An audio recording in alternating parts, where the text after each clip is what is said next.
When we look forward and kind of trying to get to that next level, making the playoffs, winning the division, advancing in the play, what areas of this roster do you think need upgraded the most? Well, for me, obviously it's a cliche, right? But they got to stay healthy, and really, you saw it with the Browns. So first and foremost, they got to get healthy. Secondly, they have to protect the football. You can't have as many turnovers, regardless of your talent or your lack of talent.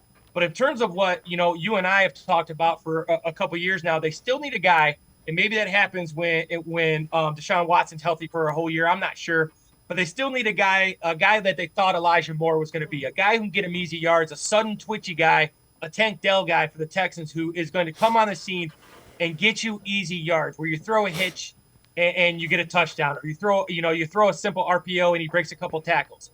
The Browns still have to be perfect on offense, and that hurts them. If you ask me what the second thing is, they got to figure out what they're doing at tackle with Conklin. Conklin, are they going to bump and Wills? Are they going to bump Jones over to the left tackle and then go after a right tackle? Is Conklin healthy? So that's a concern. Those guards inside aren't getting any younger, so they're going to have to start thinking about replacements for them. And then safety-wise, they got to figure out in this scheme, are these safeties what they want? And I think it is. But for me, they still have to find a guy that can be sudden, twitchy, and get some easy yards for them, because they still have to be so perfect on offense. That's tough to do week in and week out. Yeah, that's kind of where I was going. That they need somebody, and you need Amari Cooper because he's your number one. So I'm assuming they'll do what they need to do to make that number work with him. But you need somebody.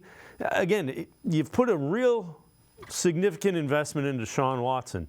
Give him playmakers that he can take advantage of. And they may need to look at running back. There's no guarantee. I would assume Nick Chubb's coming back, but I think you probably need a little bit more than you got from Jerome Ford, too. Well, you look at last year, and Tim Bielek, I did a number of podcasts leading up to the draft with Dan Labby and Tim Bielek. And Tim Bielek was a big fan of A-Chain from out of Texas A&M. And that's a guy who, if you look at what he does for the Dolphins, he plays tailback, but he's a touch guy. So that's kind of what I'm thinking with the Browns. The Browns don't really need a position guy. They need a touch guy, a guy who touches the ball and makes plays. And that could be a guy who could play multiple positions in the slot, outside, inside.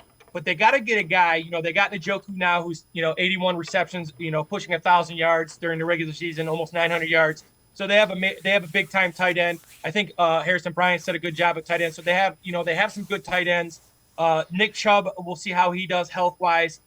This is all predicated on Deshaun Watson, because Deshaun Watson, one of the things Elijah Moore does well is kind of improvise, and that's not something that, as well as he played, Joe Flacco does. He's by the book, which is why that made that transition so easy for him.